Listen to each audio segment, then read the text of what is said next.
Probably my number one thing that we're finding out on these homes today is the lack of GFCI protection. Sorry, just going into the safety part of it. We'll dive right in.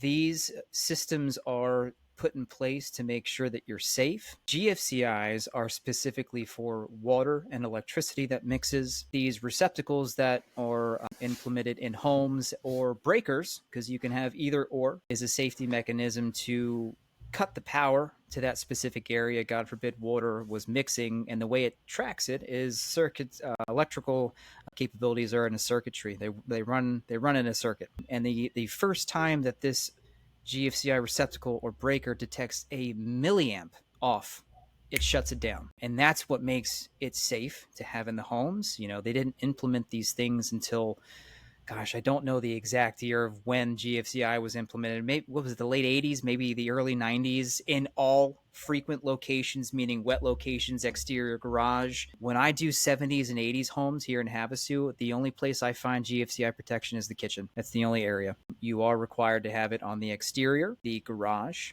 and then 2 foot off the center of any wet location of an interior or of a home nowadays, exterior or interior. And then detached garages, these are supposed to be protected as well. And I'm sure we'll get into other things, but that's probably my number one area that we are calling out is the lack of GFCI protection. That and double tapping.